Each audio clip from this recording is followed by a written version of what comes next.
exclusively on ESPN Plus. UFC 313, Saturday. Reigning light heavyweight champion Alex Pereira defends his title against number one contender Magomed Ankalaev, and an explosive lightweight bout between Justin Gaethje and Rafael Pazzi. UFC 313, Saturday at 10 p.m. Eastern. Buy it on ESPNPlus.com/PPV. This episode is brought to you by State Farm. From your morning podcast to your afternoon playlist, State Farm knows you personalize your entire day, and that's why State Farm helps you personalize your insurance with the State Farm Personal Price Plan. It offers coverage options that help protect what you care about most at an affordable price just for you. Like a good neighbor, State Farm is there. Prices vary by state. Options selected by customer. Availability and eligibility may vary. This episode is brought to you by Indeed. When your computer breaks, you don't wait for it to magically start working again. You fix the problem. So why wait to hire the people your company desperately needs? Use Indeed's sponsored jobs to hire top talent fast. And even better, you only pay for results. There's no need to wait. Speed up your hiring with a $75 sponsored job credit at Indeed.com/podcast. Terms and conditions apply. Hello and welcome to the Osprey Supporters. Good evening. Very pleased that Grant from the Supporters Club is able to join us again, all ready for his next his sponsor cycle. I saw they got fantastic response to that and a huge amount of money raised. So well done to Grant and everybody involved in that. Also, a very warm welcome to Josh, wearing a very, very nice Osprey shirt tonight. And apologies from Zach, who isn't able to join us tonight. So hopefully this evening we're just going to recap on the fantastic win up in Glasgow, up in Scotsoun, and really just celebrate the fact that we are back. We are a team that's most definitely on the up after the start of the season that perhaps could have been better, but we're not that far off where we were last season this time of the calendar. So welcome to the Osprey Supporters.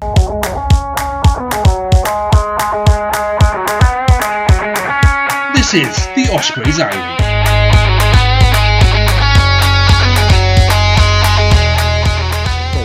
Hi. So do you want to start off, Grant? What were your feelings on Saturday night? Did you go through an emotional roller coaster? Oh, exact words. Yeah, roller coaster was definitely the story. Friday morning, I was toying with the idea of driving up in the morning, and still Saturday morning, it's like, oh, just don't be stupid. Don't do it. Oh my God, yeah. Even after the kick went over the post at the very end, okay, and the next 3 seconds where I thought he'd missed, okay, until the camera panned down slightly and showed the lines one sticking their flags up. Yeah, an emotional roller coaster. My heart was like bouncing out of my chest at the end of the game. What about you, Josh? How was it for you? Oh yeah, not good for the nerves. Yeah, I think my poor dog was jumping out of her skin, to be honest, with my reactions in the last sort of 10 minutes. When that kick at the end, it was terrible camera angle on that kick at the end because I had no idea if it went over or not. I was like, well, if it misses, hopefully I'll be able to hear it because the Glasgow fans will go absolutely mad. And because it was quite like a tepid reaction. Silence. Yeah, exactly. I was like, oh, he's got this. And then the flags went off. I was like, absolutely buzzing. Yeah, shout out to the Osprey fans who made it up there as well. They certainly hopefully enjoyed that evening. And what a match. Where do you think it rates in our sort of away wins over recent times? Recent times is right up. It's hard to say because we've had a few good results, haven't we? You start back at some of the performances we put in. There were some really unexpected, really good performances recently, but you got to remember we still left five tries in, didn't we? At the end. Going forward, there's some spectacular rugby, but oh God, yeah, you can't say it's the best performance when we won in the 82nd minute. No, and I think Mark Jones summarised that quite succinctly, didn't he? You know, it wasn't a perfect performance, but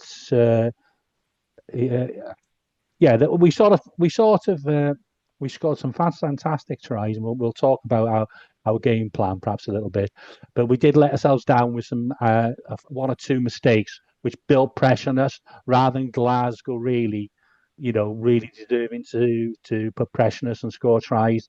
Yeah, and I'm sure as a coach, those are the type of things, as players in the review, say, well, if we'd just done this bit better, we wouldn't have put the opposition in that sort of those sort of positions and opportunities to score. Yeah, 100%. I felt like we had to win the game a few times. I think we didn't really make Glasgow work that hard for their tries. No. But I don't think those shouldn't be too hard to fix. They're not, difficult fixes. I think a couple of kickoff receipts we maybe put down, and a couple of silly errors of sealing off. There should be relatively easy fixes. So we could have won even more comfortably than we did. Yeah. Yeah, it was a bit of a Shakespearean tragedy, wasn't it, at times, with and very there was irony in it. Their last minute try, which probably should have won the game, but the Scottish play went in our favour in the end. So brilliant win. Okay, so we started off strongly. Probably the best first quarter we put on away from home this season. What do you think was the game plan, and how we approached that first at the Glasgow? Look, I haven't lost. I think they've lost one game at home in the league in 2 years, but we certainly had the feeling we had a game plan that could challenge them.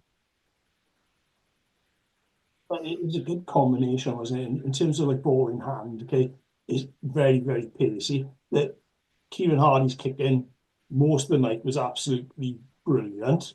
Yeah. And there was probably maybe 4 really wayward, box kicks, okay, which didn't help us. But his kicking in general really put some pressure on Glasgow, and we were almost victimising Hastings for the first quarter of an hour.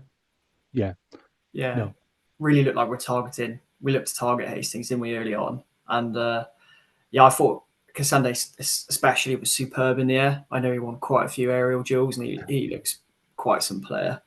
But yeah, it really looked like we targeted him. And yeah, with Hardy, I really like his box kicking game. I do think he had a few wayward ones towards the end, but I put that partly down to fitness, because he obviously hasn't played many 80s, and Ruben Morgan-Williams has been starting most of the season.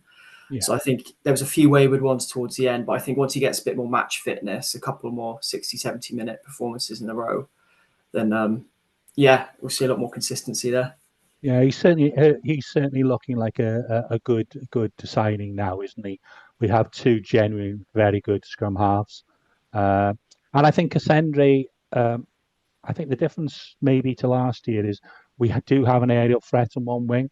Like when we, no disrespect to Luke Morgan or Ryan Combier, but when you play them with Keelan, you haven't got even one side where you've got a big man, and you can see that with Keelan with Cassandre.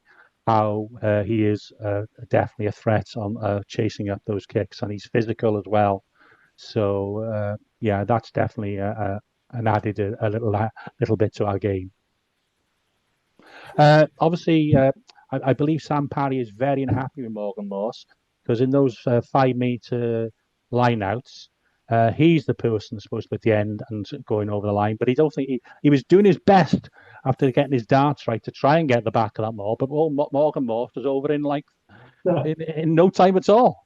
Yeah, but by the time he got to the back of the ball, Deavesy was checking Morgan Morse over the line. Yeah, and that was a great way to. And the second try was absolutely superb, and I'm glad Morgan Morse is getting some game time. We'll talk a bit afterwards about the impact that Morgan Morris was able to make off the bench as well, and that early substitution, which I think was good planning on the behalf of the coaches. But he does offer something for number 8 that not many players, well, certainly in Wales, can offer. His footwork and his speed off the back of the scrum set up that try. Yeah, he's just so powerful. I think he's got a massive USP in his speed off the mark, as you say, and his power through contact and his ability to use footwork really close to the line at quite high speeds. Yeah, and for a man of that size, is impressive. I think we've got one hell of a prospect there. Definitely, yeah. I would be surprised if he doesn't go on the Wales tour in the summer. It feels like it's only a matter of time before he gets capped. But yeah, I think we've been managing him well as well. I think, in terms of we've been managing him quite well in terms of his game. I agree. Not throwing him in there too early, not giving him too many minutes, and sort of easing him in there. But when he's had his opportunities, he's definitely taken them. It's great that Mark Jones has got the confidence to actually give him a start as well away in Glasgow and in a really competitive game like that. So he's been managed well, isn't he? Yeah, and obviously they've had a chat with Richard Whiffen and the Wales 20s, in that they made the decision that he's for his longer term development, he's better off playing URC rather than being involved in the 20s, because obviously he is still eligible. But he's and then he got a turnover, and then our third try was from Sam Parry, and that was a well worked try as well. But as you say, there was a couple of times where we put pressure on ourselves where, in fairness to Glasgow, they're not up there for no reason, but they put a bit of pressure on their chase, didn't they? And we just let them back into the game a bit. You can't get a good Glasgow. You say it might not have been our best performance, but when you look at the actual opposition, that was a pretty good effort against a really, really well drilled team. And we know Glasgow play, and they didn't have the normal sort of free flowing opportunities as often as they normally get. We gave them opportunities. They toughed it over the line. Every time, didn't they? And I think when you look back at sort of our strengths from previously, we haven't sort of lost any of those. Our line-out and scrum is still strong. Our defence is still strong. What we're adding is a little bit more on attack, and that is only a good thing. And I'm sure that's something the coaches probably talk to them about, that we can't just suddenly start playing touch rugby. We still got to get our defence right and still got to get our basics right. I don't know if you noticed, we have a new line-out forward.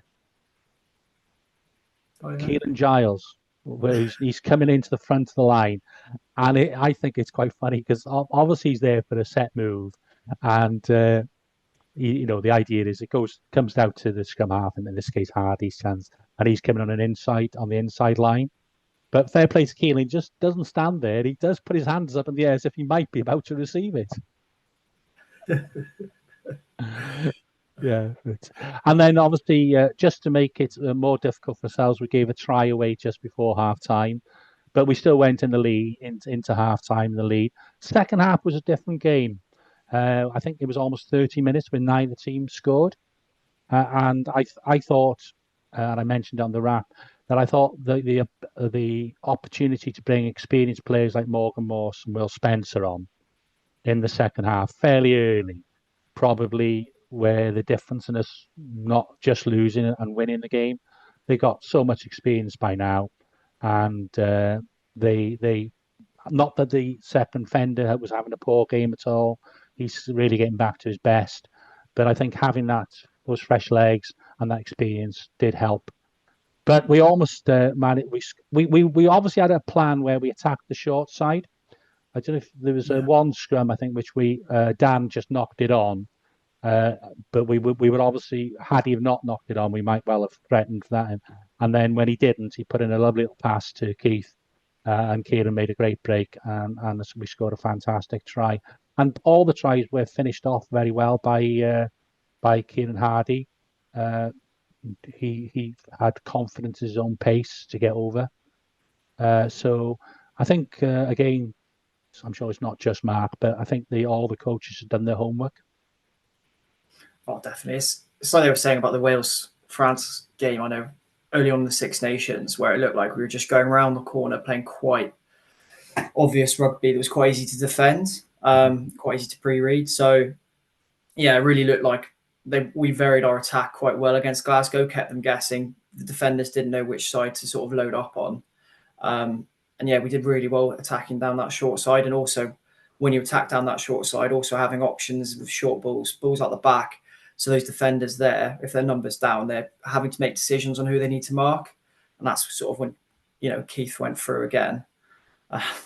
He just seemed to be breaking tackles for fun that game, to be honest. I think he had like the most defenders beaten. Yeah, 6 defenders beaten. Yeah. He just looked on stop. It looked like when he first burst on the scene and he was compared to Scott Gibbs, and he looked like he was just running over players left, right, and centre. He looked like he was kind of coming back to that sort of form. I thought he was the man of the match for me. Definitely, he was superb. Grant, anybody stand? It was a good team performance, but anybody stand out for you? Well, the Keith comment, just to reinforce Josh's comments on Keith. Someone's hit the turbo button on him. Okay, the pace he's hitting the line at. Okay, he'd always like try and force his way over the line. But the speed he was coming into the line, it was like rewinding to when we were playing. Well, when they were playing in front of no crowds and playing in St Helens, some of the games early on where he's playing with Crowther on, he's making break after break. It was really impressive. My big call out in terms of performances, okay, is Tipperick, and the fact he's the elder statesman there, right?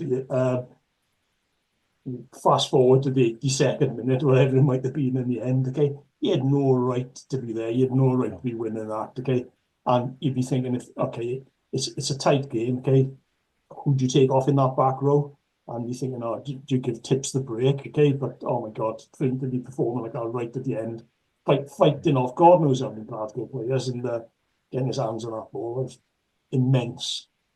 It's not new news though, is it, saying Tips? No, I know he's been absolutely brilliant. I thought an unsung hero was Gavin Phillips as well. He had a little bit of a tough day at the office against Salami, against Leinster, but he came through it. But I thought he was absolutely superb. I think he made 17 tackles, hit loads of rucks, scrum went well. And, it's a sort of position, isn't it, prop, where you only get, it's very noticeable when you don't have a good game. But when you just do your job, you scrum well, you make your tackles, you hit your rucks. I thought he was superb as well. And, Cameron Jones is one for the future, but there was a slight drop off, certainly at scrum time once Garen had gone off. But it was just a fantastic team performance. As I say, the back row were immense again. And I think what I can see, and obviously we've got Naya Kalev to consider perhaps for the next match, but what I could see as well with Cian Williams is he seems to have developed a good understanding with Boshoff, because even though sometimes he wasn't, the pass didn't come, Boshoff sort of had a good understanding what Keith was going to do and was on his shoulder, and if it wasn't a pass, he was hitting the ruck to secure the ball. So that'll be interesting to see what we do as the season develops. But certainly he's another player who just quietly goes about his job in a very efficient way. Out and out 13, and he plays the role really well, isn't he? It does benefit us when you've got a real clear sort of performance from a 13 time after time. He's doing well. Yeah, he definitely comes across like a bit of a glue-like player in the back line. He sort of just gels everything together. And I think he's working really well off Cian Williams as well. Obviously, Knife Levy will offer something completely different again, a bit more flair potentially. But it's exciting, the depth we're kind of building towards the end of the season, having those three sort of interchanging. But just going back to Tipperick, honestly, the amount of amazing moments he's given Ospreys and Wales fans over the years, and that's just another one. It's never say die attitude, and I think that he epitomised what it is to be like sort of an Osprey. It's sort of that never say die, never lying down attitude. It's never over till the final whistle goes, and his fight to get over that ball.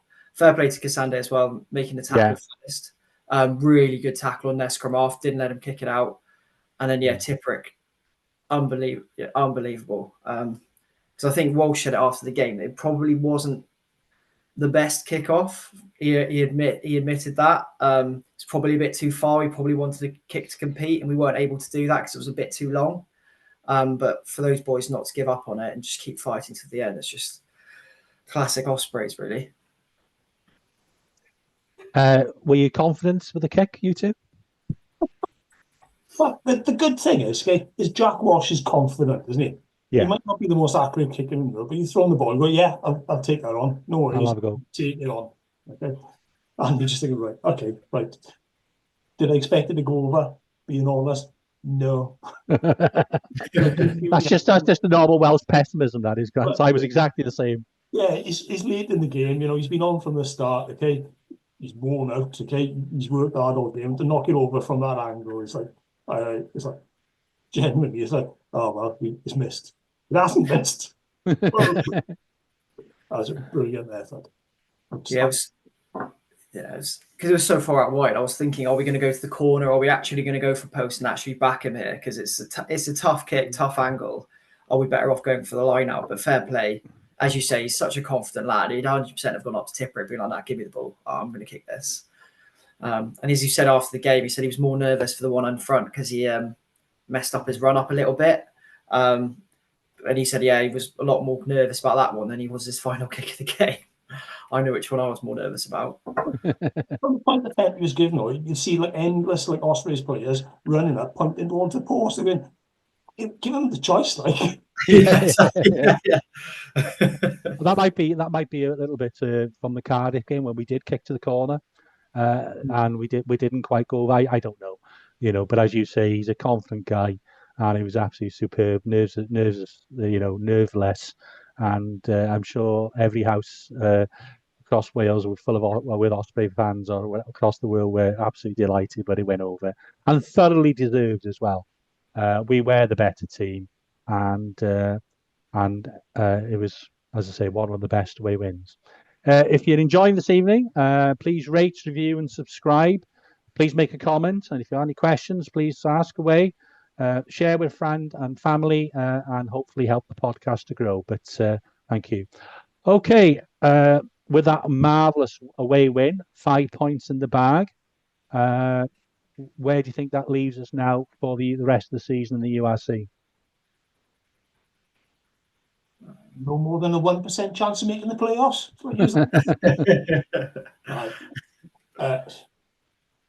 It's just that confidence thing. It's that winning habit, and home game coming up next. You'd like to think, okay, let's just keep this momentum going now. And yeah, I'm confident. You look at some of the runnings other teams have got as well, and big grief, okay, we're actually looking like we've got a tidy run in as well. Yeah, I think that's a massive thing, is the fact we've got 2.5 weeks now till the Connacht game. If we had lost that game at the Deaf against Glasgow, I think mentally, turning up for training, knowing you've lost that game, you probably should have won. It's quite tough. Whereas now you win it in the last minute, you're going into training with a bit of a, buzz in your step. You're kind of looking forward to the next few weeks leading into the Connacht game, thinking, we've just got a massive win against Glasgow. I can't wait to get back on the field again. Yeah. And yeah, if you look at our remaining fixtures, we've got Connacht at home, and we've got obviously the 3 Welsh teams who we can beat any of those on our day. And then it's kind of all to play for going to South Africa. And if we've got it all to play for, then there's no reason why we can't be pushing for the playoffs then. Yeah, it's very tight in that middle ground this year, isn't it? There are Glasgow and Leinster, maybe the Bulls are a bit ahead, but everybody else, it's nothing in it. And you could see any of the remaining 8-9 teams getting into the top 8 with those 3. So I think we've got to win another 5 games, and maybe pick up some bonus points. Usually about 50 points gets you into the top 8. Did last year. I think maybe you might get away with 48, 49 this year because it is so tight. But yeah, it's certainly opened up an opportunity for us. Okay. I'll say I think that's all we need to say about the game, unless anybody else got anything to add. I thought Harry Deeves was superb again. I know we say that more or less every week, but top the tackle charts of 20 tackles. I wouldn't want to be Mark Jones trying to select the back row when Jack Morgan gets back as well. That's going to be an absolute headache, but a good one. But yeah, that was the only other player I wanted to give a little mention to. Okay, well, the only thing we will just touch on, obviously, we're very pleased that Dewi is back in the Welsh squad. Perhaps we were talking last week, thought might he be released, but obviously Sheraton, the coaches of Wales, have decided that they wanted to keep him with the Welsh team. What do you think that means in relation to selection for Murrayfield? I think, it looks like he's probably going to be on the bench, which is great. These next 2 games are massive for him personally. I think if he's going to make that line squad, he needs to make a big impact off the bench against Scotland, potentially earn himself a starting spot against England, and then he could be up against one of his competitors in Cowan Dickey or Jamie George. So I think these next 2 games he can really show himself as a line, because for me he should be a line. He's just been unlucky of injuries at the wrong time. It's brilliant for Wales as well, because I think he adds a lot off the bench, and he's obviously a big physical guy. Adds a lot to the breakdown. His line out's improved a lot over the last few years. So it's great. It's great that he's back. It's a big challenge for him. They go straight back into his first game in a while, going up to Murrayfield and playing. I know he's been with the Wales sort of physio team. You just really hope that he's right and fit and well. The traditional way back into international rugby is via your team, isn't it? Via your club team. So fingers crossed he's fit and well and raring to go. Yeah, that is the only slight concern for me, is if they're just taping it up, hoping for the best kind of thing, and I hope they haven't rushed him back, as you say, to get back for these last 2 games, and he's not 100% fit. Josh, you're right. For him personally, is massive, and when you look at the opportunity in terms of opening his door as well, it's huge for him. Well, we'll soon find out. I think the selection will be announced tomorrow. But in the meantime, thank you very much both for joining me. As I say, we look forward to the remainder of the season for the Ospreys on proper rugby. So good night from me. Cheers, good night.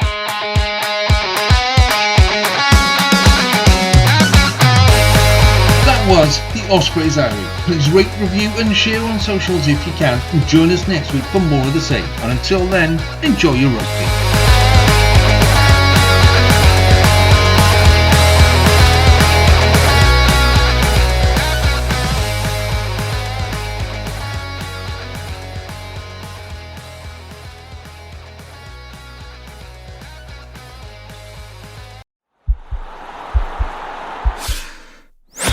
This podcast is part of the Sports Social Podcast Network.